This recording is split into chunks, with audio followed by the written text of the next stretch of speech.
Para poder tener una comprensión adecuada de las arritmias cardíacas, hay que conocer la anatomía del sistema de conducción del corazón, ya que de este depende el tipo de arritmia que se presenta y nos da una pauta para poder estudiarla, diagnosticarla y tratarla. El sistema de conducción del corazón se inicia desde el nodo sinusal, que se encuentra en la parte superior de la aurícula derecha junto a la desembocadura de la vena cava superior. Este es el marcapaso natural del corazón. El nodo sinusal se comunica a través de diversas fibras del tejido auricular hasta el nodo auriculoventricular, que se encuentra en el istmo tricuspidio por arriba del esqueleto fibroso que separa las aurículas de los ventrículos. Posteriormente, llega la conducción a los ventrículos a través del septum, formado por una fibra denominada el haz de His que se bifurca en una rama derecha hacia el ventrículo derecho y otra rama hacia el ventrículo izquierdo. Esta a su vez se divide en un fascículo anterior y otro posterior. El final del sistema de conducción del corazón se encuentran las fibras de Purkinje. En cada segmento del sistema de conducción pueden ocurrir alteraciones que se van a manifestar con alteraciones del ritmo o de la frecuencia cardíaca, algunas de ellas con repercusiones clínicas importantes y otras como variantes normales. Recordemos los términos fisiológicos de las propiedades del sistema de conducción para una mejor comprensión. El cronotropismo es la propiedad de los marcapasos naturales del sistema de conducción para aumentar o disminuir la velocidad del estímulo. El automatismo es la propiedad de algunas fibras miocárdicas para excitarse de una forma automática.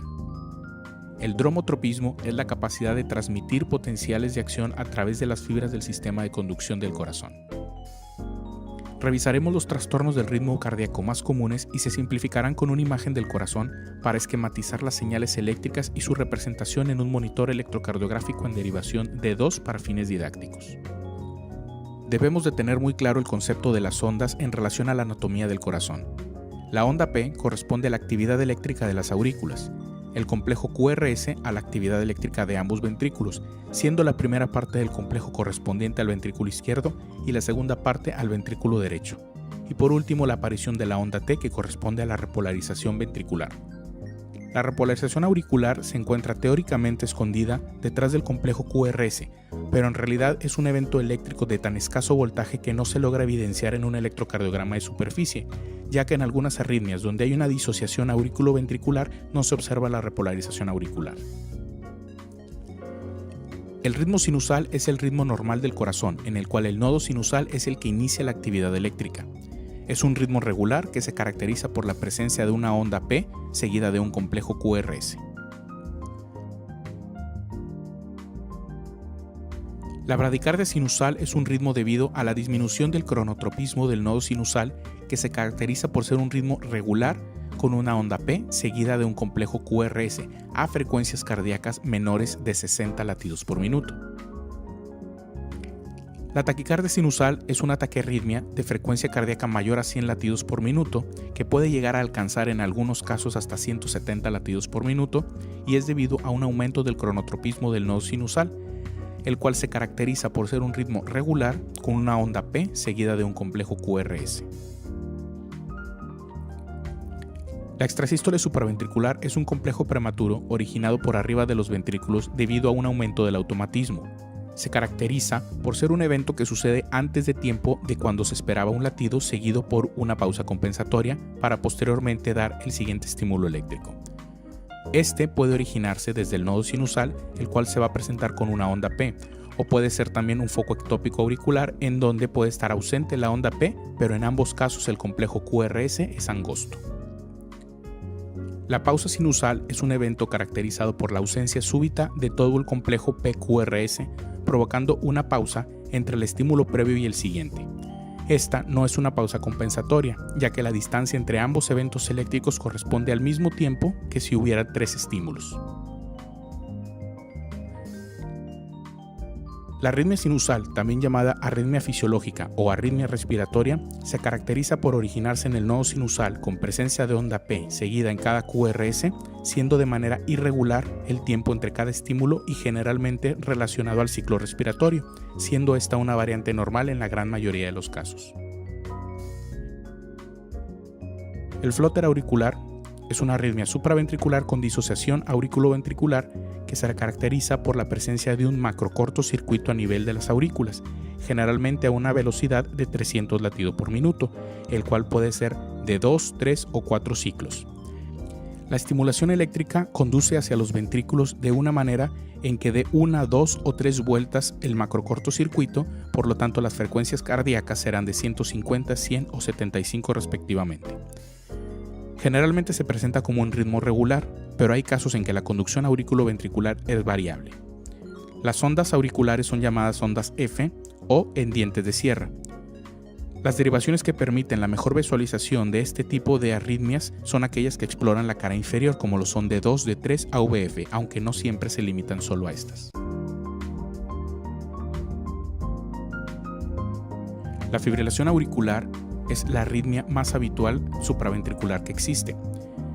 Es una disociación auriculoventricular que se caracteriza por la presencia de despolarizaciones simultáneas de múltiples focos auriculares, los cuales de manera aleatoria conducen hacia los ventrículos presentando una frecuencia cardíaca totalmente irregular sin poder predecir cuándo ocurrirá el siguiente evento de estimulación ventricular. Se le denomina coloquialmente como la arritmia irregularmente irregular, la cual se va a caracterizar por ausencia de onda P definida y en muchos casos se observa en la línea de base la presencia de pequeñas ondas amorfas llamadas ondas fibrilatorias. La frecuencia cardíaca va a depender del número de estímulos auriculares que puedan conducir hacia el ventrículo, por lo cual estamos obligados a describirlo en relación a su frecuencia cardíaca. Cuando la frecuencia ventricular es menor de 60 latidos por minuto se denomina una fibrilación auricular de respuesta ventricular lenta. Cuando su frecuencia cardíaca está entre 60 y 100 latidos por minuto se denomina fibrilación auricular de respuesta ventricular moderada. Y cuando es mayor de 100 latidos por minuto se denomina fibrilación auricular de respuesta ventricular rápida. Es una taquiarritmia con presentación de frecuencia cardíaca generalmente mayor a 140 latidos por minuto que se caracteriza por un estímulo originado dentro del nodo auriculoventricular. En el electrocardiograma podemos ver una ausencia de onda P o presencias de ondas P retrógradas inmediatas al QRS. El complejo QRS es generalmente angosto, pero en ocasiones se puede presentar con un bloqueo de rama, denominándose taquicardia de complejos anchos. El mecanismo de esta arritmia es generalmente debido a una reentrada por un cortocircuito de las fibras lentas y rápidas dentro del nodo auriculoventricular, y en ocasiones es debido a un cortocircuito por la presencia de una vía anómala ligada a síndromes de preexcitación como el Wolff-Parkinson-White y el Long-Gannon-Levin. El bloqueo auriculoventricular de primer grado es un trastorno caracterizado por una disminución en el dromotropismo de la conducción del nodo auriculoventricular hacia el haz de His. Con ello presenta una onda P normal, pero con un intervalo PR prolongado y fijo en cada uno de los estímulos eléctricos. La frecuencia cardíaca es regular. El bloqueo auriculoventricular de segundo grado, tipo Movitz 1 o fenómeno de Wenckebach, es un trastorno caracterizado por una disminución gradual de la conducción del nodo auriculoventricular hacia el haz de His. Presenta un intervalo PR que se prolonga a cada estímulo hasta presentar una onda P que no conduce al ventrículo, llamada una P bloqueada. Este fenómeno se presenta habitualmente de manera cíclica y la frecuencia cardíaca es irregular, ya que cada estímulo se realiza con un mayor retraso hasta presentar la pausa secundaria a la onda P bloqueada.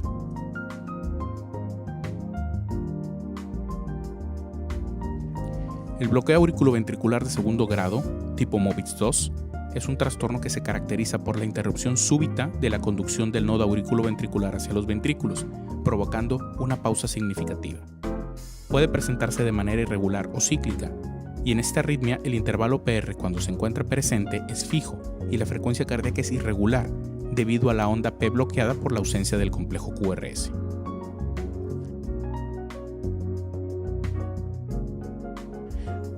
El bloqueo auriculoventricular de tercer grado, o llamado también bloqueo auriculoventricular completo, es un trastorno severo de la conducción auriculoventricular con una disociación completa de la actividad eléctrica de las aurículas y ventrículos. La frecuencia auricular tiende a ser regular, pero ningún estímulo originado en el nodo sinusal es transmitido a los ventrículos. La frecuencia ventricular es regular y bradicárdica, ya que es coordinada por el nodo auriculoventricular o en ocasiones por un foco infragisiano. La amplitud del complejo QRS va a depender del foco que origina la actividad eléctrica ventricular, siendo ensanchado cuando los focos son más bajos de las de His. Un hallazgo que facilita el diagnóstico de esta arritmia es la presencia de actividad eléctrica auricular inmediata a un complejo QRS. El ritmo nodal es un ritmo caracterizado por una ausencia total de actividad eléctrica auricular. El marcapasos que dirige la actividad ventricular es originada en el nodo aurículo-ventricular, por lo cual presenta un QRS angosto y es de frecuencia cardíaca regular. Generalmente se presenta como una bradicardia por la velocidad de conducción lenta del nodo aurículo-ventricular, pero en ocasiones tiende a ser normal o inclusive taquicárdica, que se denomina ritmo nodal acelerado. El ritmo idioventricular se caracteriza por la ausencia total de actividad eléctrica auricular, y el marcapasos que dirige la actividad ventricular se origina por debajo del nodo aurículo-ventricular, por lo cual presenta un QRS ensanchado y su frecuencia cardíaca tiende a ser regular.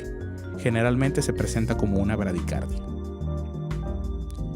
La extrasístole ventricular es un complejo prematuro originado en alguno de los ventrículos debido a un aumento del automatismo. Se caracteriza por ser un evento que sucede antes de tiempo del esperado de un latido, seguido por una pausa compensatoria para continuar con el ritmo normal. El QRS es ensanchado por ser originado dentro de los ventrículos y la dirección de la onda T es contraria al complejo prematuro. La morfología del QRS va a depender de la situación anatómica del foco, ya que este puede presentar imagen de bloqueo de rama derecha o de rama izquierda. Pueden presentarse de manera aislada o en grupos en relación de 1 a 1, 2 a 1, 3 a 1, denominándose a sí mismo bigeminismo, trigeminismo, cuadrigeminismo, y cuando son más de 4 complejos prematuros se denomina una taquicardia ventricular no sostenida. El bloqueo de rama derecha es un trastorno de la conducción interventricular provocado por la ausencia de la conducción eléctrica de la rama derecha, por lo cual tiene que ser estimulado el ventrículo derecho desde la rama izquierda, y esto provoca una alteración que se caracteriza por ensanchamiento del QRS a expensas de la segunda mitad del QRS, que corresponde al estímulo del ventrículo derecho.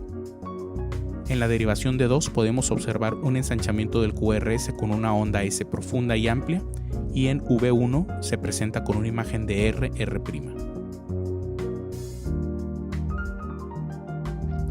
El bloqueo de la rama izquierda es un trastorno de la conducción interventricular provocado por la ausencia de la conducción eléctrica de la rama izquierda, por lo cual tiene que ser estimulado el ventrículo izquierdo desde la rama derecha, provocando una alteración caracterizada por un ensanchamiento del complejo QRS a expensas de la primera mitad, que corresponde al estímulo del ventrículo izquierdo. En la derivación D2 podemos observar un ensanchamiento del QRS con una onda R ancha y empastada, y en V1 se presenta como una imagen de una S profunda.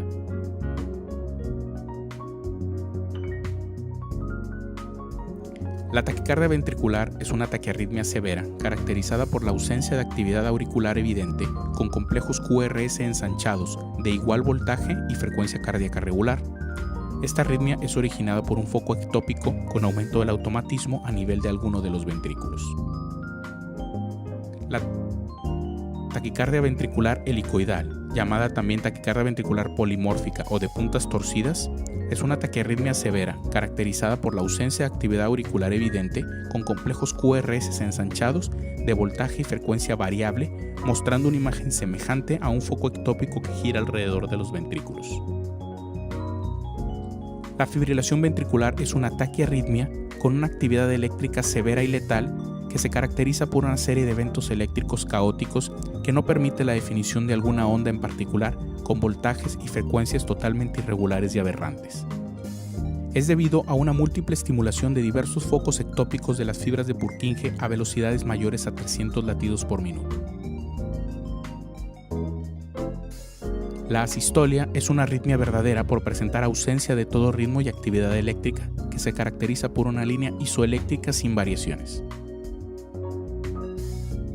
Las arritmias que hemos revisado son las arritmias más habituales que se van a presentar en un contexto clínico, y el estudio de las arritmias en un monitor o un simulador de arritmias no sustituye a la evaluación y el aprendizaje de un electrocardiograma de superficie de un paciente.